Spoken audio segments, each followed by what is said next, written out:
Hey everyone, Sparrow here. Welcome back to another and possibly the last episode of True North Sanctuary. That's right, we finally made it to the crowning moment, the crowning glory of the sanctuary, so to speak. And today we are adding a massive, nearly 5,000 square meter habitat for the polar bear, which is the flagship animal of our Arctic zone.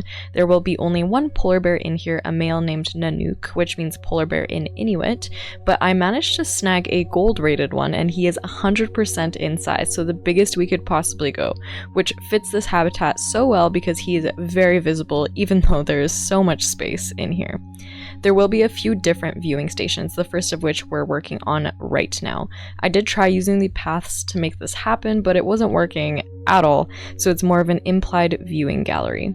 Guests will get a view of the bear swimming in this underwater gallery. The plan is to have steps on either side leading down to a seating/educational area. Maybe when schools visit the zoo, this is one of the places where they get to hang out for a while, do some observational work, or it's a place that's super busy on the weekends because everyone wants to see the polar bear doing its thing, and this will hopefully be one of the prime spots to see it. The reason for having this building here is actually mostly because the plaza was looking very empty and it felt like it needed a centerpiece. So this white building, I think, leads into the Arctic zone from the bottom of the lake nicely. It's a bit bigger than I intended, but I did manage to squeeze a restroom into the structure as well as an info booth, seeing as I haven't really been paying attention to all of that stuff while building since we're in Sandbox mode. Oops. If you plan on booting the zoo up in franchise mode, I'm not sure I would recommend that because I've been a pretty bad builder in terms of guest amenities. But the animals are happy, so that's what matters. We're going to jump right into some animal facts early on this episode, so here are some fun things you should know about this amazing animal. Polar bears are the largest carnivores on land, but they are technically considered marine mammals because they spend most of their life out on the sea ice of the Arctic Ocean. They can swim constantly for days at a time to get from one place to another.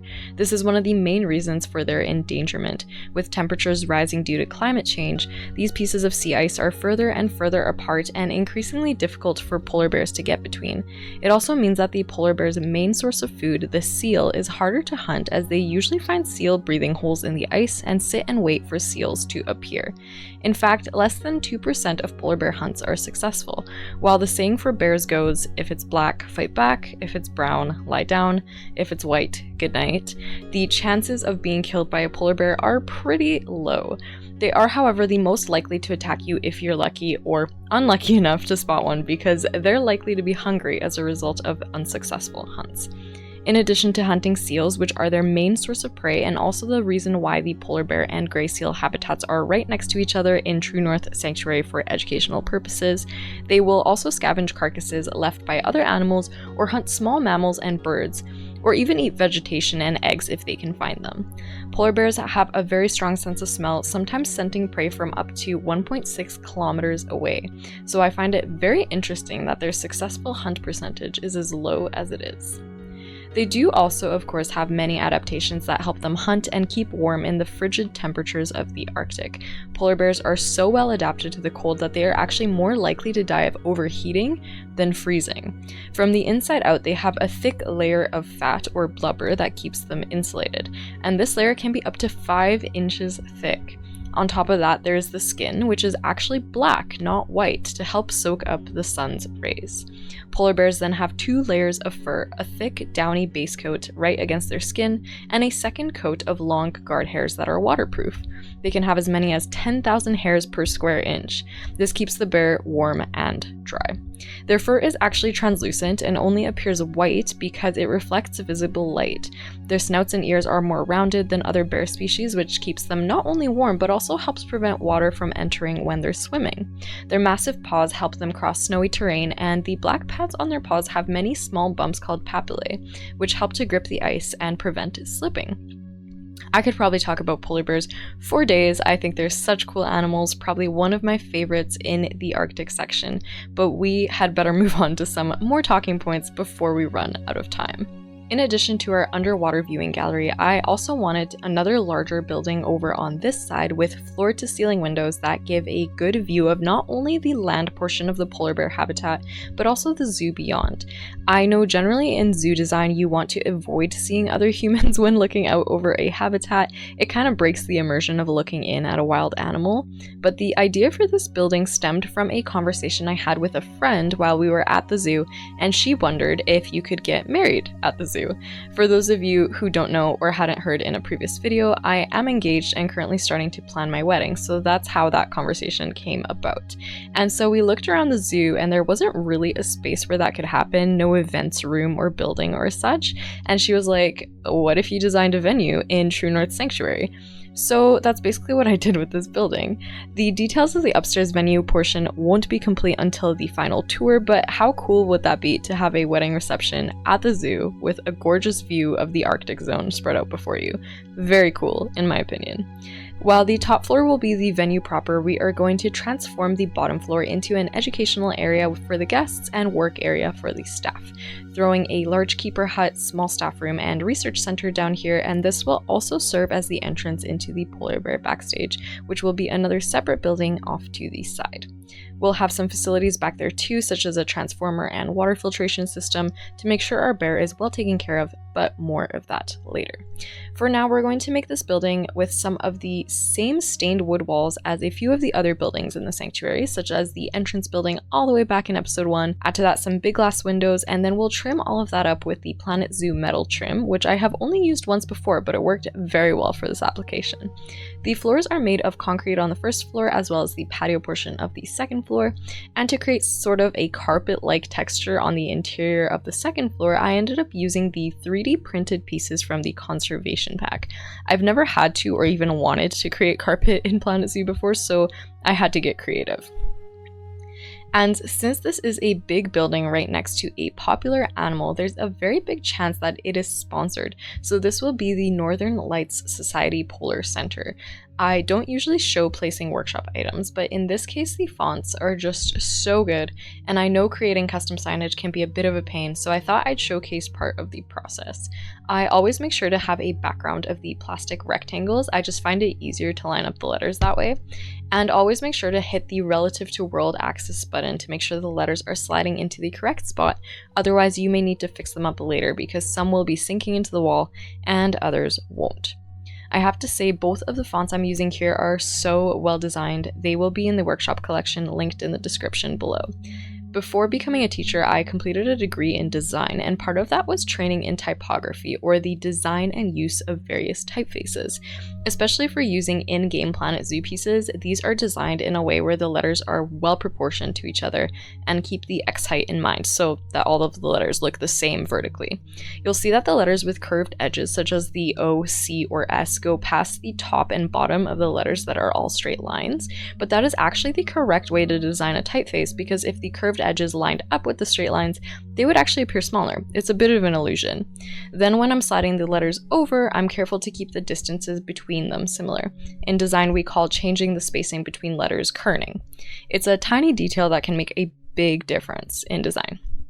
Now that the letters are ready, we'll repurpose some of the aurora lights from the entrance building, and we've got ourselves a statement sign. Along the back edge of the habitat, I decided on a super simple fence, similar to what is used at the front of the zoo but in a more muted color.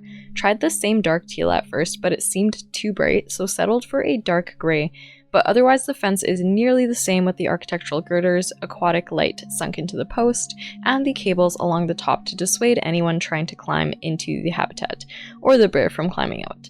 The nice part about this is that it allowed me to add lighting right away, and I didn't have to go back and do it afterwards, which to me, lighting is one of the parts that I dislike most, but it just adds so much to the zoo, so I force myself to do it a lot of the time.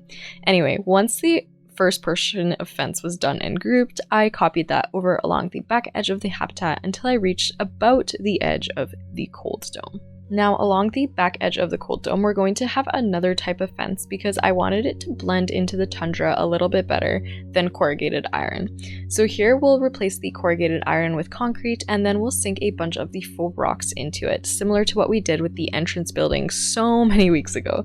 This will line the rest of the enclosure and will give a nicer backdrop to this viewing area and separation zone. There will be a viewing area through that back empty wall of the cold dome that I mentioned last week. So we'll be breaking part of it down to include another nice big viewing window. Adding a pretend staff gate to the side here, and then we're off to the last open edge of the habitat. To line the path between the two big viewing galleries for the polar bear, I decided on a rock wall with some planters to screen off the habitat and maybe have the opportunity for some trees, as the habitat interior will not have any trees at all to reflect the tundra climate the polar bear lives in. But since this is a relatively long walkway, I did decide to include yet another viewing window that is a little ways off the path so guests can't tap on the glass. And this will be a bear cave with some hay that the bear will hopefully rest on so guests can get a good close-up view. Then more rocks to fill in that portion of the fence, and the bear shouldn't be able to escape anymore. Hopefully. Seeing as this is an enclosure that is meant to mimic the tundra, much of it is going to be covered by rock. We have the rock wall along the Arctic wolf and great horned owl pathway, but we'll also need rocks all along the edges of the lake, some more to fix up the edge of the moat between the polar bear and seal enclosures, and just all over the place to make this big space feel less empty. After terrain painting the ground, mostly rock and soil, with some patches of grass, and doing a bit of said rock work, I realized that the tundra rocks really don't blend in well with the ground texture because we are in a taiga biome, and therefore the taiga rocks are the ones that match the terrain paint better. So I decided to mix in some taiga rocks with the tundra ones, which is not something I normally do, but I think it helps the big patches of rock blend in with the ground better, while also adding some interest to what ultimately is going to be a very rocky landscape. I was also smart this time around, and instead of placing each rock individually, decided to go the Caesar Creates route, and created a group of boulders and then copied that around the enclosure. This one felt a little bit small though, so I did it again with a larger group, and this time was a bit more liberal with their placement to help fill up the enclosure more. And of course, some additional faux rocks to add a little more texture. The result was this barren habitat, which meant we're ready for some very limited foliage: caribou moss, campion moss, bearberry, crowberry, and diamond leaf willow. The basis was the caribou moss, which helped to add texture to the soil and rock terrain, and of all the plants available to us is the most believable for a tundra enclosure, seeing as most other plants wouldn't be able to grow in the permafrost. Between 40 to 50% of Canada sits atop permafrost, and in some areas this frozen layer can be over a kilometer thick.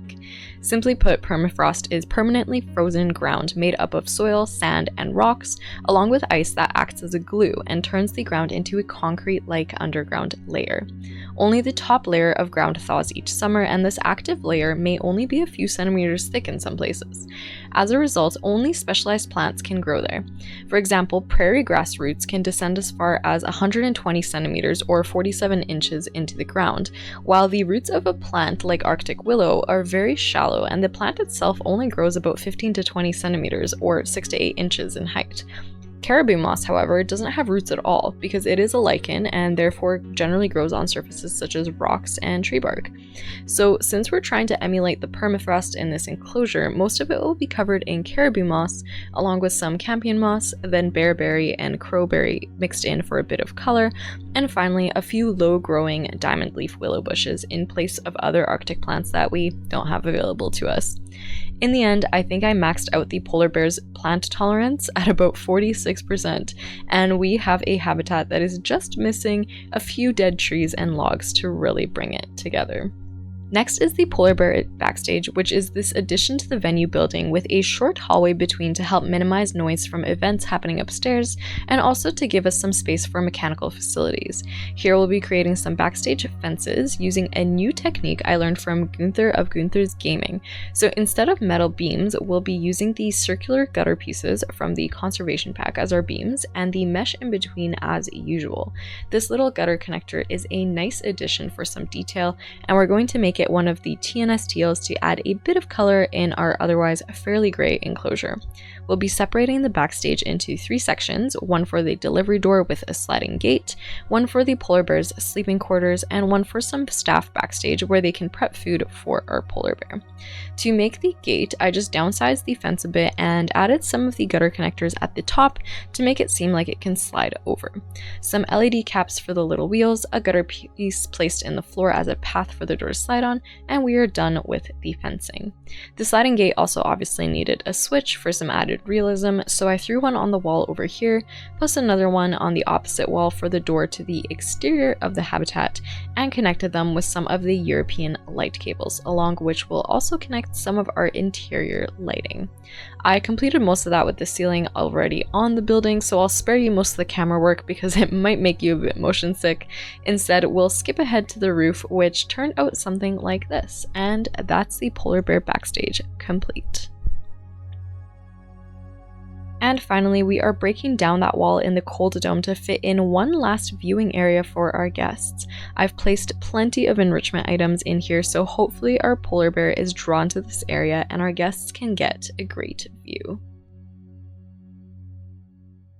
This is getting to be a very long episode, which is kind of fitting for the last build of the sanctuary, so the rest of the details are going to be a montage of educational areas, sign placement, and some last minute details like snow cannons so our bear can enjoy some snowflakes all year long. Enjoy, and I will see you for our tour in just a bit.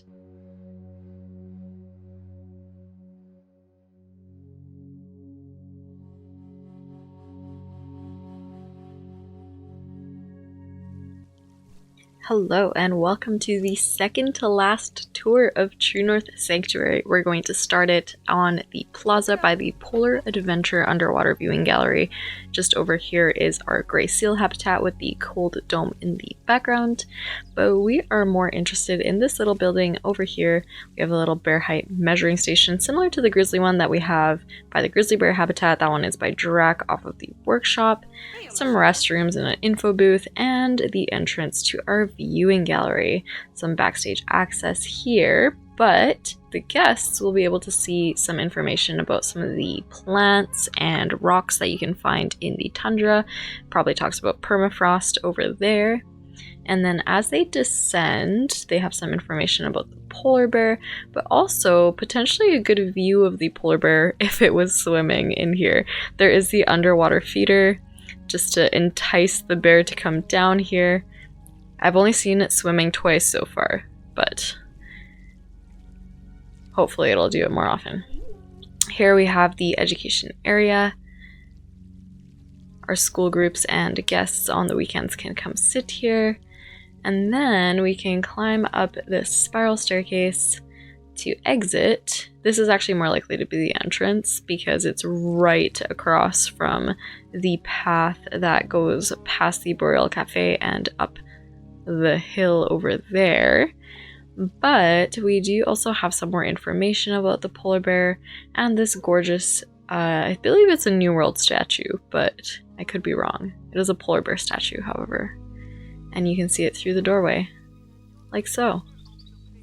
So that is the underwater viewing gallery. Up next, we have this pathway that takes us to the Northern Lights Society Polar Center.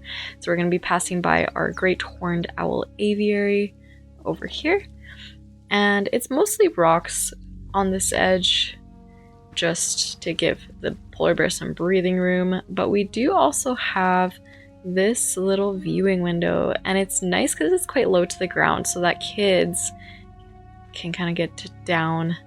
Adults have to crouch down to their level. And then we have some hay here for the polar bear to come nest and take a nap, and everyone will be able to see it. It is also lit up at night, so I threw those lights in there. And then as we continue down here, we have Arctic wolves on the left, but on the right we have our Northern Lights Society Polar Center, and that is also lit up at night. I made sure to put lighting in here. I know I hate it, but it looks so good. And this is our building, so let's head in. We do have another education area. This one is functional because the one in the underwater gallery is not. But as we step through here, we have a bunch of educational signage, some foliage on the inside. Those are the diamond leaf willows, which are also found in the habitat, like that larger plant over there. But these floor-to-ceiling windows, I think, work really well because then you can really see just how big the polar bear is. We haven't actually seen the polar bear at all yet, but hopefully he'll make an appearance at one point. So as we make our way along this massive window, we can see the underwater viewing gallery, we can see the cold dome in the background, but I think that's okay. It's not too terrible. Some more educational signage, and then we have another big sign here because, you know, logos just have to be plastered everywhere. As a designer, the feedback was always make the logo bigger. So here we have a statue of a bear, and then this educational signage, it's just fake. It's just bracket pieces to mimic the words, but I made this little polar bear sign so it looks like it's lost in this kind of white background. I thought it looked really cute. And then of course we have the track lighting to get it lit up. Most of the lighting I used in here is these European ceiling lights because I thought that their design kind of looked like Arctic ice when it's breaking apart. So I thought that would be a nice addition to this building. Let's see if we can spot our polar bear at all. They must be in the separation zone way over there because I have not seen him in a little bit. Yeah, we have our glacial mural in the background here just to add a little bit of extra theming. Those stairs lead to the venue upstairs, which we will tour next time. And then over here we have our education center for the polar bear. So on the floor, this is a billboard and it's just a picture of Arctic ice. I believe it was taken by NASA. Attribution acquired, so there it is. And then here we have some more information about climate change and the way the glaciers are melting and Arctic ice and how it's fragmented and such. We have, this is obviously not a polar bear statue, it is a grizzly bear statue, but it is the silver version, so it kind of looks more like a polar bear. And then here we have a nice video flying over some Arctic ice.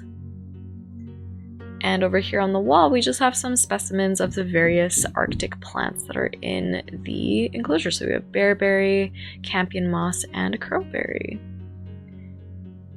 So as I said, yeah, we won't be going upstairs today, next time. But we do have our backstage to visit still, and maybe we will take a walk through the habitat just so that we can get a glimpse of the polar bear.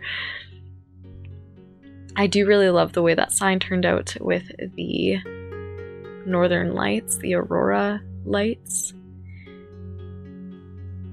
It feels like so long ago that I made those for the first time for the entrance building, but here we are almost at the end. So here we have our staff buildings hidden behind those walls, and then through here we have some water filtration, electrical stuff, and in here we get a glimpse of the backstage. So some general things like billboards and tools. Those are the fences with our warning line because this is a carnivore, so do not stick your fingers through. And then we have our little kitchen with some buckets, some water, some shelves. That's our delivery door back there. Nicely lit up in here. And well, we still haven't seen our polar bear, so I guess we need to take a walk. So through this door, we have our habitat. It does look pretty barren still. It is supposed to. It will look a lot better when it is snowing because that's generally just what the tundra looks like. It does look like this during the summer. Not super exciting, unfortunately, but I think with the addition of the caribou moss and some of these other plants and the logs make a really big difference because they do add some visual interest. I think it looks pretty alright for a massive polar bear habitat. Honestly, the polar bear gets some pretty nice views of the buildings. and the mountains surrounding the sanctuary. Let's see if we can find him. I think I suppose can see him over there. We can also move up to this ridge over here, and we should be able to see the gray seals from the inside of the habitat as well. I do apologize if you hear any construction noises. It sounds like the people in the apartment above me are knocking on the walls, so not sure what's happening up there. But yes, so from here we get a little bit of a view of the gray seal habitat, and we do have our moat in between to make sure that the polar bear doesn't actually go and eat them, because that would not be good. Over there, just over the fence, we can see one of our snow cannons, and it is actually putting out snow, and there is a polar bear, and he is asleep, which is probably why we didn't see him at all during this tour. He is so sweet. He is massive. He's so big. I was not expecting 100% size to look that massive. Sir, why are you sleeping over here? You have a bed of hay all the way on the other side of the habitat, to be fair. But, oh my gosh, look at him. Oh, are you having a bad dream? Oh no, you're waking up. Ooh, and we are in your enclosure with you. Good thing that planetzooo does not actually care about that. What a beautiful creature. I am very sad that they are endangered and potentially going extinct in maybe my lifetime. That would be a very, very sad thing to see.